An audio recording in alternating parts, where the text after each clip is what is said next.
दोस्तों मैं राज बोल रहा हूँ। शेयर ट्रैक में आपका स्वागत है और आज मैं आपके साथ बात करने वाला हूँ एक्सिशन बायो के EBT 101 का लेटेस्ट जो डेटा रिलीज आया है उनका फेज़ 1/2 इन ह्यूमन ट्रायल्स का जो अर्ली रिलीज डेटा है। यानी कि ये बहुत ही कम अंतर में बनाया हुआ डेटा है, इसलिए हमें इंतज़ार करना पड़ेगा पूरा फेज़ 1 ख़त्म होने के लिए ताकि हमें और भी ठोस डेटा मिल जाए। लेकिन अभी जो मिला है वो भी काफ़ी अच्छा है। और दोस्तों हमारा जो इंग्लिश चैनल में हम कंपनीज़ को कवर करते हैं उनका सब अभी क्वार्टरली रिज़ल्ट्स आ रहे हैं, तो उसकी वजह से मैं काफ़ी बिज़ी हो गया हूँ और मुझे सब एक साथ करने में थोड़ी दिक्कत हो रही है, इसलिए यहाँ पर थोड़ी देरी हो गई है। हम एक डे लेट हो गए हैं हिंदी में इसको बनाने में, क्योंकि यूजुअली मैं हिंदी और इंग्लिश साथ में रिलीज़ करता हूँ जितना हो सके उतना। अब की बार लेट हो गया, उसके लिए क्षमा चाहता हूँ। और आज का जो वीडियो है इसमें मैं EBT 101 का पूरा रिज़ल्ट के बारे में डिस्कस करने वाला हूँ। और दोस्तों ये अभी महीने की शुरुआत है और हमें 100 पेट्रियन और 100 मेंबर्स चाहिए यूट्यूब में। अगर आप यूट्यूब में ज्वाइन करना चाहते हो तो ज्वाइन बटन दबाकर मेंबर बन जाइए ताकि आप हमें आर्थिक सहायता दे सको कि हम HIV प्रोग्राम जारी रखें। और अगर आप चाहें तो आप पेट्रियन में ज्वाइन कर सकते हैं, लिंक हमारे डिस्क्रिप्शन में है। और पेट्रियन में ज्वाइन करोगे तो हमारे को ज़्यादा सुविधा होती है। अगर आपको पेट्रियन ज्वाइन करना नहीं होता है तो मेंबरशिप बन जाए, मेंबरशिप ले लीजिए यूट्यूब में ज्वाइन बटन दबाकर। तो इसके साथ चलिए हम शुरू करते हैं आज का वीडियो।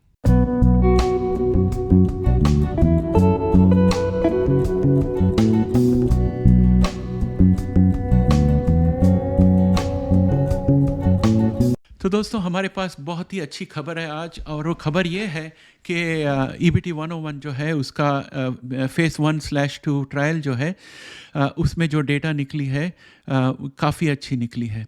तो मैं आपको पहले से समझाना चाहता हूँ ये, क्योंकि आपको फिर समझ में आएगा कि ये थेरेपी हर एक स्टेज में अच्छी तरह से परफॉर्म की है, इसकी वजह से आगे भी अच्छे से परफॉर्म कर सकती है। तो पहले इन्होंने जो टेस्ट ट्यूब में सब ट्राई किया जिसको इन विट्रो स्टडीज़ कहते हैं, और इन विट्रो स्टडीज़ में उन्होंने सेल्स के अंदर EBT 101 डाल के टेस्ट किया, सब सही हुआ। फिर उसके बाद उनको परमिशन मिल गई माइस मॉडल्स में करने को। फिर माइस मॉडल में उन्होंने किया, माइस मॉडल का मतलब है चूहों में भी उनको सक्सेस मिली। फिर उसके बाद उन्होंने नॉन ह्यूमन प्राइमेट्स में किया जिसको कहते हैं बंदर। तो बंदर में भी उन्होंने सक्सेसफुली टेस्ट कर लिया और वायरल लोड को एकदम कम कराने में सफलता हासिल की।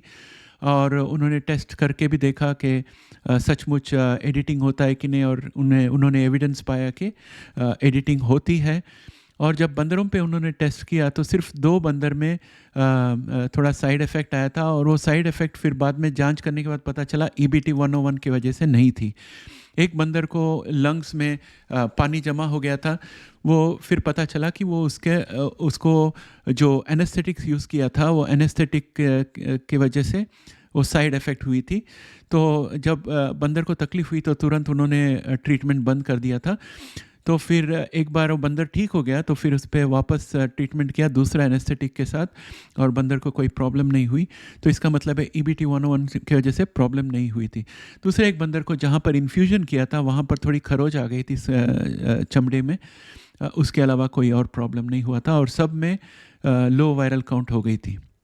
इसके बाद इनको FDA ने परमिशन दे दी आगे बढ़कर टेस्ट करने के लिए, और साथ ही साथ FDA ने इनको फास्ट ट्रैक डेसिग्नेशन भी दे दिया, जिसका मतलब है FDA इनके साथ साथ काम करेगी। जब भी इनको डाउट होगा तुरंत उनको इन्फॉर्मेशन देगी और इनके पास से बहुत नज़दीकी तालमेल के साथ काम करेगी ताकि ये थेरेपी जो है जल्दी से जल्दी अप्रूवल हो जाए। और फिर इन्होंने फेज़ 1 का स्टडी शुरू कर दिया था, और अभी जो हमारे पास रिज़ल्ट है वो बहुत ही कम दिनों का रिज़ल्ट है। हमें और इंतज़ार करना पड़ेगा और डिटेल्ड रिज़ल्ट्स के लिए, लेकिन फ़िलहाल जो रिज़ल्ट मिला है ये भी काफ़ी अच्छी है। तो मैं आपको ये बताना चाहता हूँ कि ये EBT 101 किस तरह से काम करती है। इसके लिए आपको थोड़े टर्म्स के बारे में जाननी पड़ेगी और थोड़े कंपोनेंट्स का किस तरह से काम करते हैं, पुर्जे किस तरह से काम करते हैं उसके बारे में भी जाननी पड़ेगी। तो मैं पहले वो आपको समझाता हूँ।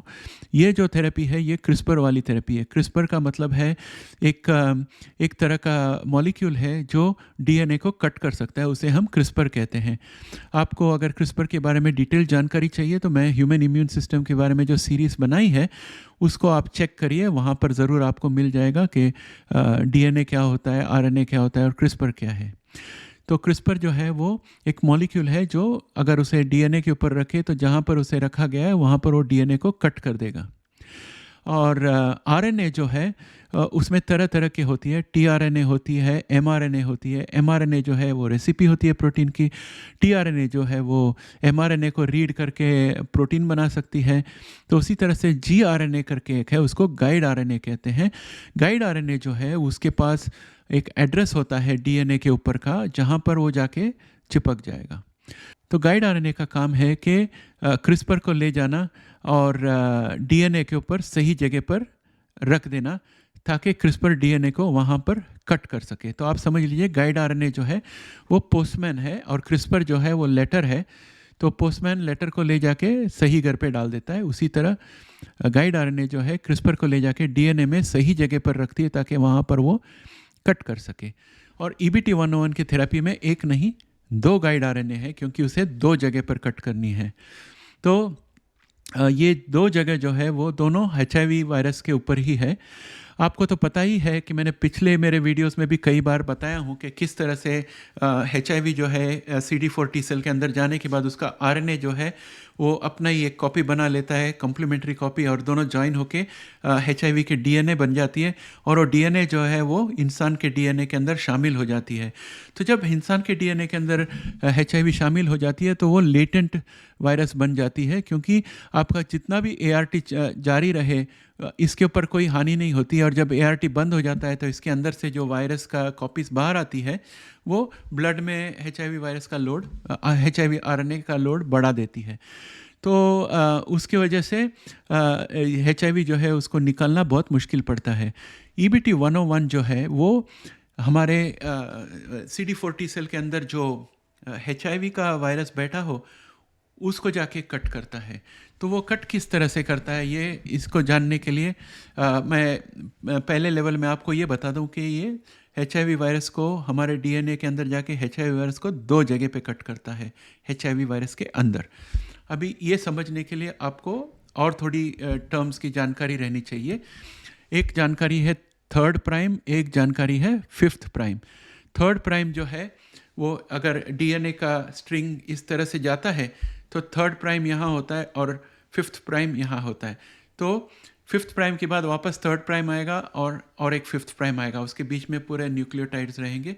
तो इस तरह से DNA बनता है। मैं आपको एक तस्वीर बताता हूँ यहाँ पर।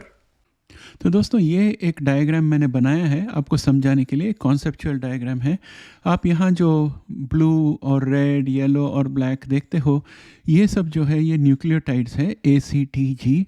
तो एडेनाइन, गुआनाइन जो न्यूक्लियोटाइड्स, 4 तरह के न्यूक्लियोटाइड्स से हमारे DNA बनते हैं। और मैंने सिर्फ एक सेक्शन के लिए मैंने यहाँ पर न्यूक्लियोटाइड्स डाले हैं जस्ट नाम के वास्ते, ताकि आपको 3rd प्राइम और 5th प्राइम के बारे में समझा सकूं। तो जब DNA बनाया जाता है वो राइट साइड से लेके लेफ्ट साइड तक जाता है, 3rd प्राइम से लेके 5th प्राइम तक। और ये ह्यूमन DNA जो है ये काफ़ी लंबी है और इसमें बहुत सारे न्यूक्लियोटाइड्स रहते हैं, जैसे ये ब्लू और रेड, येलो और ब्लैक है। इसी तरह से पैटर्न रिपीट होते रहता है थ्रू आउट, काफ़ी लंबा होता है, ह्यूज है ह्यूमन DNA।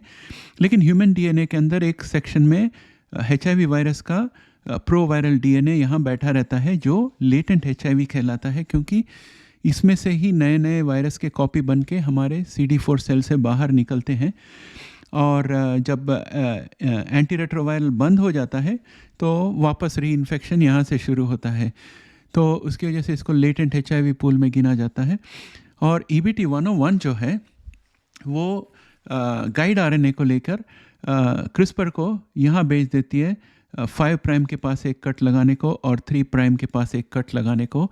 और ये 5 प्राइम के आसपास यहाँ पर गैग है और वो गैग प्रोटीन को कट करे तो उसकी वजह से HIV यानी कि ह्यूमन इम्यूनो डेफिशिएंसी वायरस को मल्टीप्लाई करने में दिक्कत होती है। तो अभी समझ लीजिए EBT-101 ने 2 गाइड RNA के साथ क्रिस्पर मॉलिक्यूल को भेजा, और जैसे मैंने आपको पहले बताया था, क्रिस्पर gRNA जो है क्रिस्पर को सही जगह पर लेके आएगा। समझ लीजिए ये सही जगह है कट करने के लिए।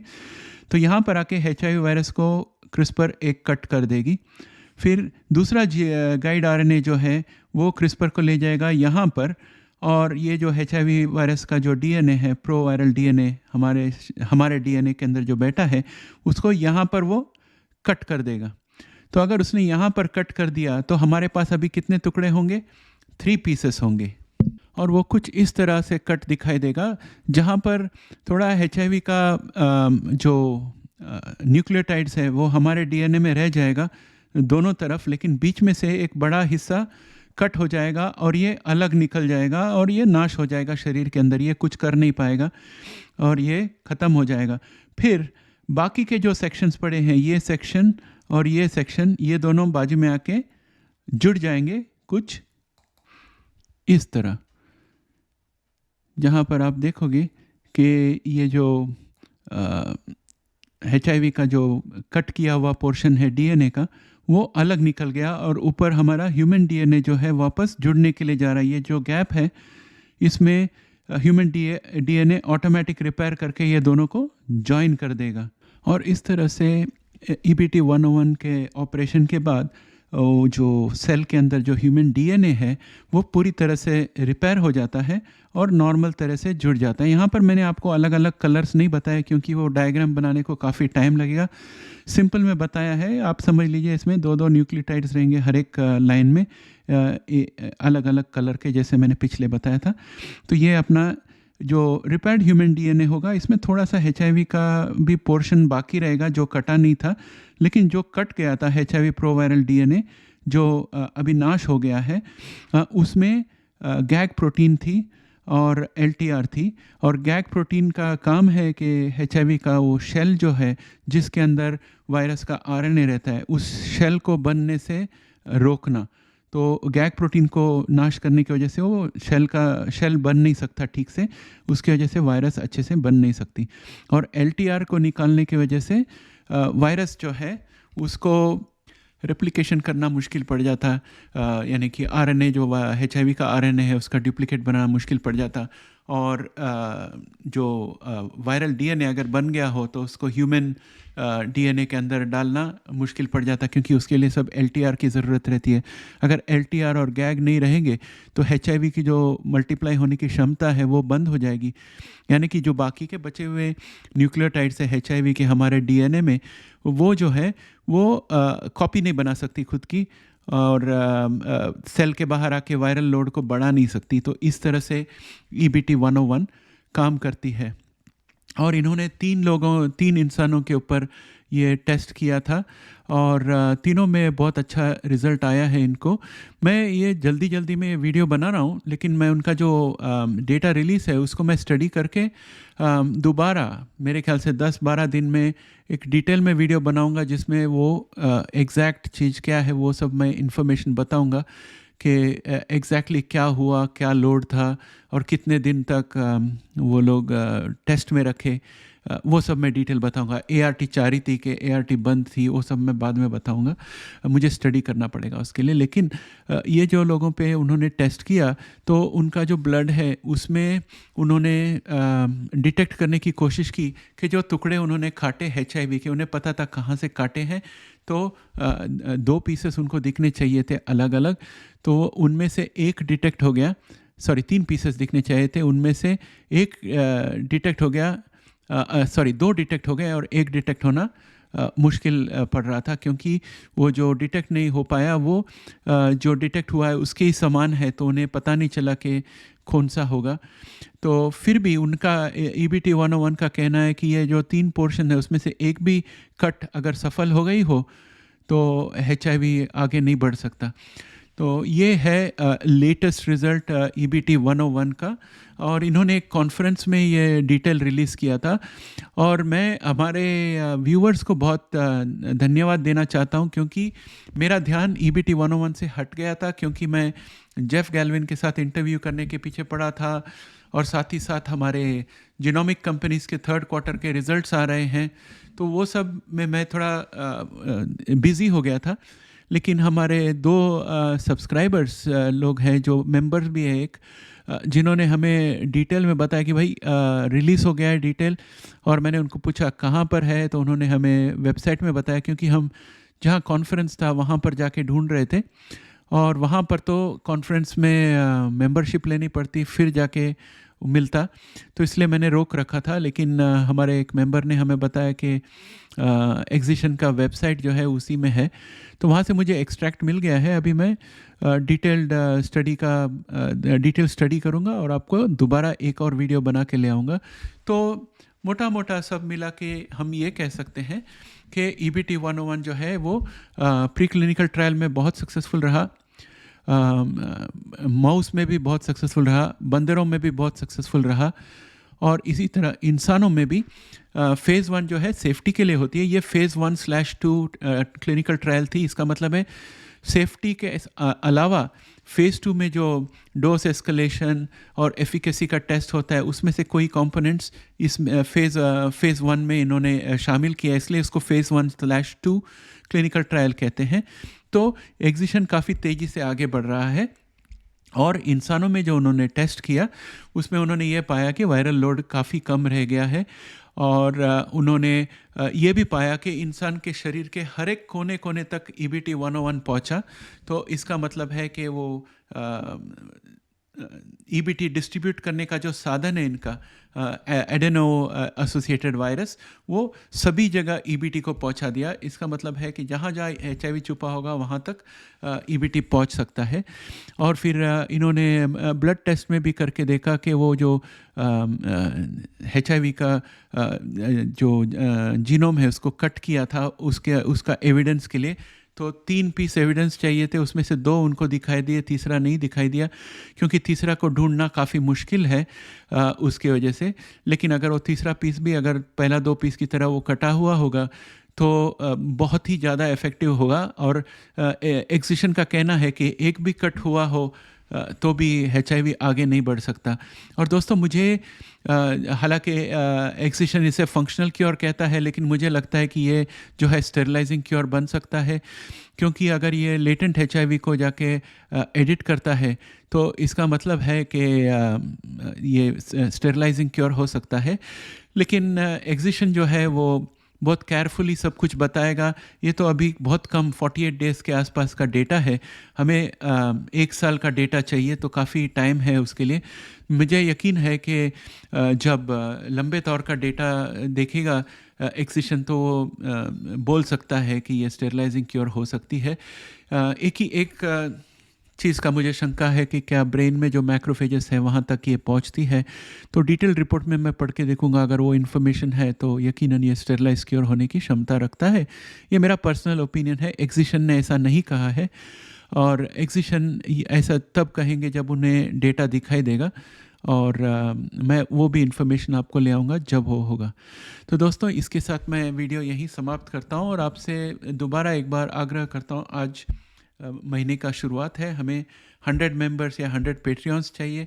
हमारे जो 16 मेंबर्स हैं उनको मैं धन्यवाद देता हूँ, आप लोगों ने हमें सहायता दी। और हमारे इंग्लिश में 4 पेट्रियन है, उनको भी मैं धन्यवाद देता हूँ। पर हमारे को और भी बहुत सारे पेट्रियन और मेंबर्स चाहिए प्रोग्राम जारी रखने के लिए। आप ज्वाइन बटन दबाकर यूट्यूब में ज्वाइन हो जाइए। इसके साथ वीडियो यहीं समाप्त करता हूँ। जय हिंद।